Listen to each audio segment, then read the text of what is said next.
इस वीडियो में हम बात करेंगे मनीष कश्यप के बारे में, तमिलनाडु में बिहार के प्रवासी मजदूरों की किडनैपिंग के बारे में, हाल ही में सुप्रीम कोर्ट की तरफ से आए फैसले के बारे में और सबसे महत्वपूर्ण तमिलनाडु में सीएम के बेटे द्वारा दिया गया सनातन के अपमान के बारे में। और इस विशेष बातचीत में आज हमारे साथ जुड़े हैं पत्रकारिता जगत के बहुत ही जाने माने चेहरे और साथ ही सुदर्शन न्यूज के मैनेजिंग डायरेक्टर और एडिटर इन चीफ, जिन्हें परिचय की जरूरत नहीं है, सुरेश चौहान के। सर, सबसे पहले आपका बहुत बहुत स्वागत है। नमस्कार।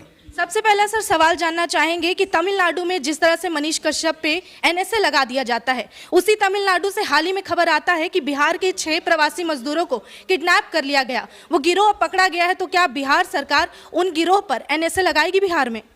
देखिए, इस देश में एक कानून है, ऐसा सब कहते हैं कि कानून एक नज़र से सबकी तरफ देखता है।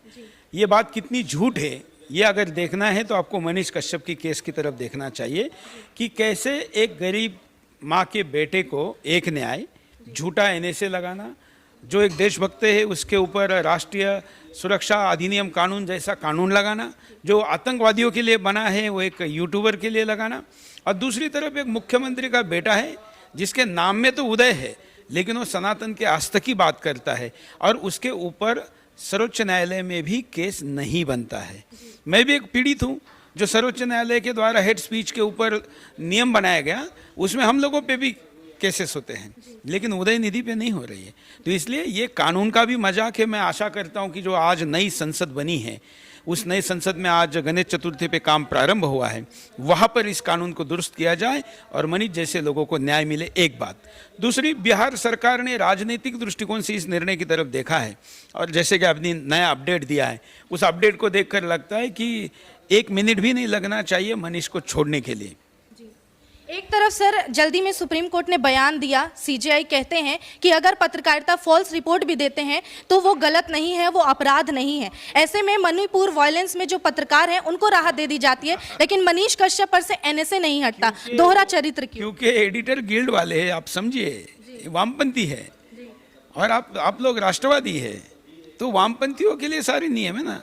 ये अभी क्या बोला गया मणिपुर पर एडिटर गिल्ड्स के लिए? कपिल सिब्बल खड़े थे, आपके लिए तो कपिल सिब्बल नहीं थे ना, अगेंस्ट थे। हाँ, तो आपके अगेंस्ट रहेंगे तो आपका कैसा सुना जाएगा? इस देश में तो कुछ ही लोगों का सुना जा रहा है ना, उसमें कपिल सिब्बल सबसे बड़ा नाम है, तो इसलिए आपका नहीं सुना जाएगा। उनके लिए एक न्याय अलग है, आपके लिए अलग है, ये आपको समझना चाहिए। दूसरा एक यूट्यूबर, फैक्ट चेकर, क्या नाम उसका, जो ट्विटर पर काफ़ी एक्टिव रहता है, जुबेर, तो वो जुबेर जो है उसके लिए क्या बोला था, भाई मनीष के लिए क्यों नहीं बोला? ये तो दोहरा मापदंड है हमारे न्यायपालिका का भी। कोई ये सारे की सारे, क्या बोलो अभी मैं। अगला सवाल सर जानना चाहेंगे कि मनीष कश्यप की मां कभी गृह मंत्रालय तो कभी राष्ट्रपति से गुहार लगा रही है, पत्र लिख रही है, लेकिन बेटे की सुनवाई नहीं हो रही है, ये देरी क्यों? देखिए, अभी सर्वोच्च न्यायालय में जो रिपोर्ट मांगी गई है, हम भी गृह मंत्री जी को अपील करते हैं, मैंने पत्र भी भेजा है कि मनीष कश्यप के लिए जो अन्याय हुआ है उस अन्याय को दूर करने का सही समय आया है और इस विषय को इस नज़र से देखा जाना चाहिए और इसको राजनीतिक शिकार नहीं होने देना चाहिए। आप भी अपने धर्म को लेकर बहुत ही ज्यादा मजबूत रहते हैं और बेबाकी से बात रखते हैं, लगातार सनातन धर्म का अपमान कर दिया जाता है, उससे लेकर क्या कहेंगे? हाँ, देखिए, जब आप धर्म की लड़ाई लड़ती है तो अधर्म आपके सामने खड़ा तो होगा ही। अधर्म कभी किसी स्थिति में शुरू में शक्तिशाली भी होगा, क्योंकि अधर्म के पास अधर्म है तो उसके पास धन है और उसके पास गलत चीज़ें हैं। धर्म के पास सुचिता है और इसलिए हम लोगों को बहुत सावधानी से चलना पड़ता है और इसलिए कुछ समय आपको लगेगा कि आप पिछड़ रहे, लेकिन अंतिम विजय धर्म की होगी, इस पर भरोसा रखना चाहिए। आपसे आखिरी सवाल करना चाहेंगे सर कि जिस तरह मनीष कश्यप सच की लड़ाई लड़ रहे हैं और न्याय की गुहार लगा रहे हैं, सुदर्शन न्यूज और आप भारत के किसी भी टीवी चैनल ने मनीष को अपना पक्ष तक नहीं रखने दिया। वो सही है गलत है, चलो एफआईआर हुआ है तो न्यायालय निर्णय करेगा, लेकिन उसका पक्ष तो रखो।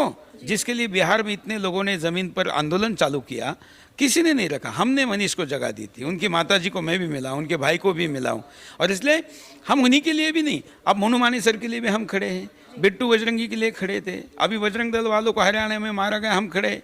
जहाँ पर भी धर्म के लिए लड़ने वाले लोग मुसीबत में हो गए, वहाँ सुदर्शन सबसे आगे होगा। आने वाले समय में मनीष कश्यप उनके समर्थकों के लिए कैसे सुदर्शन का साथ हमेशा रहेगा? नहीं, हमेशा ही रहेगा। जो भी देश और धर्म के साथ है हम उनके साथ हैं और बल्कि मैं कहता हूं कि सभी जो समर्थक हैं वो गृह मंत्रालय को ट्वीट करे, टैग करे, ईमेल करे, अपने सांसदों को कहे, 5 दिन संसद चल रही है तो अपने सांसदों को कहे कि आप मनीष के लिए सच्चाई पहुंचाइए गृह मंत्रालय तक। जी, अपने कीमती समय देने के लिए धन्यवाद सर। तो इस समय हमारे साथ सुरेश चौहान के सर थे, उन्होंने अपनी राय कई मुद्दे पर रखी। बाकी आप इन सबको क्या कुछ सोचते हैं, अपनी राय में कमेंट में जरूर बताएं। देखते रहें सच टॉक्स।